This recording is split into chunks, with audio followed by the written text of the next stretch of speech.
Coming up, all the humanity and all the... They don't catch fire anymore, and airships are getting ready to haul big cargo. Now the race is on to bring them to the Arctic. It should be quite profitable. If we look at the north of Canada, my estimate is that we could use at least 150 airships very, very easily.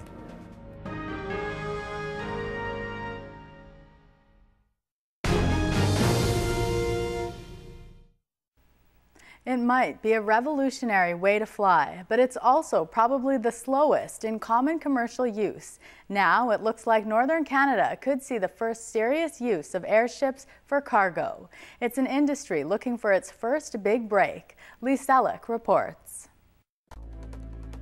When you think about it, helium-filled skycraft are all over the place. At sporting events, floating around for everything from sightseeing to surveillance. And they've been with us a long time. This one was used to map the Arctic Ocean in 1958, flying within 800 kilometers of the North Pole. But when it comes to cargo haulers today, the great airships. We are in the air ocean. And the air ocean has one large example. It is everywhere. This is Canada's champion. It's one of the world's most advanced, experimental, lighter-than-air vehicles, built in Newmarket, Ontario by 21st Century Airships.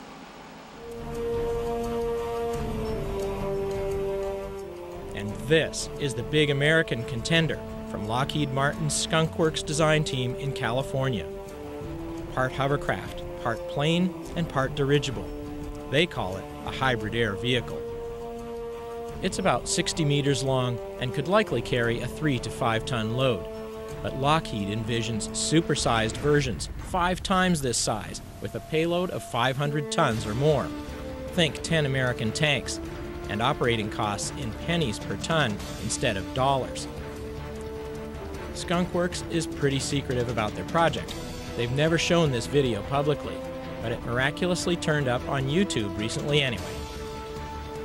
Obviously, we have a lot of people working on a lot of different programs. Virtually all of which I can't talk about as a Lockheed Martin person. That's Skunk Works mogul Robert Boyd, in Winnipeg recently making a rare public appearance. The occasion was a conference titled Making It Happen, Airships to the Arctic. It's not just the US and Canada that want to make it happen. Mirko Herrmann is CEO of CargoLifter of Germany. It is capable of lifting whatever you like. We lifted a 55-ton tank, moved it 3 kilometers. So you can imagine, for instance, a balloon as a flying bridge, if you like. So it doesn't have propulsion. You can operate it by winches, and it could help at the Mackenzie River, for instance. Canada's market has hit the airship industry's radar screen. There's a tremendous amount of need, especially here in Manitoba and in Canada, moving cargo. We know there's a market for moving passengers. There are other missions. There are markets for carrying sensors. The markets are out there. Around the world, the market looks huge, from military uses to transport in the wide open spaces and isolated communities of Canada's north, where so much cargo moves on winter ice roads that melt sooner than ever as the climate warms. In the Northwest Territories alone, businesses and governments spend about $15 million a year to build and maintain ice roads. Air freight in remote areas is also incredibly expensive. 2 years ago, diamond mines in the Northwest Territories spent about $100 million to move stranded supplies, including 15 million liters of fuel. Canada's unofficial ambassador of airships has explored their market potential. It should be quite profitable. If we look at the north of Canada, my estimate is that we could use at least 150 airships very, very easily. So send them to me now, right? Dale Booth is a business consultant whose passion is improving remote Aboriginal communities, and he is fired up about airships in Northern Ontario. And a lot of economic activity that could happen as a result of having a transportation system like this. I mean, we built Canada on the railroad, right? Canada was built because a railroad went through this town and went all the way out to the west coast, right? So if we can start looking at how we can, build the sort of the Sky Railroad into northern Ontario. He sees new houses, vehicles, cheaper food, and more variety of goods. Being able to create an economic activity so that, you know, some guy's dad has a job, right? So they can go and they can participate in the Canadian way of life. I think this airship is really key to all that, especially in northern Canada. Transportation companies in the Northwest Territories are also interested. Bradenbury Expediting is the biggest logistics company in the NWT. We'd like to see airships operationalized and the new prototypes up in northern Canada. Stuart Russell says that testing would benefit both Northerners and airship developers and predicts it could happen within 3 years. The information I've seen says 2011 you could see a 20-ton or 50-ton unit operating somewhere. We will eventually bring one up. We're going to fly the next airship that we finish off right now. We're going to fly that to Winnipeg and probably up north a bit too. One of the big advantages airship builders predict is that they will be cheap to fly. The man behind 21st century airships should know. So far, Hook & Colting has built 14 of them. The operational cost of a heavy lift airship compared with a helicopter is probably between 1/8 to 1/12 of the operation cost for a helicopter. That's huge, but also helicopters are restricted to the distance they can fly, to the duration, and to how much they can lift. The fuel efficiency and the maintenance of helicopters is extremely expensive. You can't buy and fly any of these airships yet. They're all test vehicles. And big as they are, they're small as far as cargo airships go. Colting is more cautious in his timetable. Heavy freight, that will be at least 5-6 years. Do you demonstrate and you learn from it?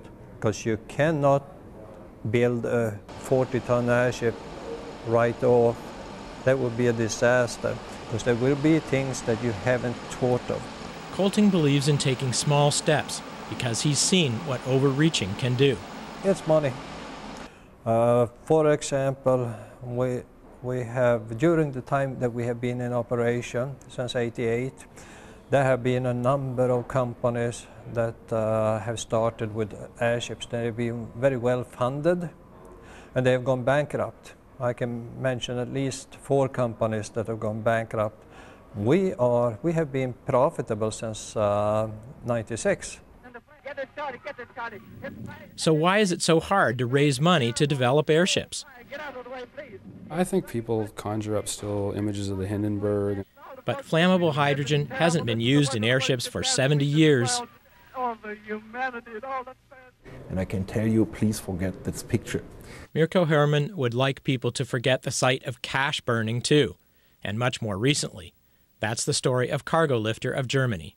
They raised over 300 million euros, and some of the commenting people say they burned it. I say they spent it. It is only burned if you don't take the lesson out of it, or if you don't continue with the knowledge you gained. He says the new company is better focused, but the new CargoLifter is still cash poor, and other airship companies have missed their targets too. One of them is Skycat, a British company that's been touting its airships in the Northwest Territories. Despite its stunning prototype, Skycat is fighting for its very life. It's embroiled in a patent infringement case leveled by Lockheed Martin. There's more intrigue. The first production models of Lockheed's airship are reportedly destined for Edmonton and service in the north. Skyfreighter Canada, which has close ties to Lockheed Martin, plans to set up shop at the Edmonton International Airport. But both companies declined interviews at the Winnipeg conference. The more hush-hush and confidential these discussions seem to get, the more I feel it's very close to some sorts of announcements coming forward. Close, always close. It seems certain that Canada will be their first market and their first big test. It's just a question of when and who will be the first to revolutionize the transportation industry with a craft that withstands the rigors of weather and heavy lifting. Lee Selleck, CBC News, Winnipeg.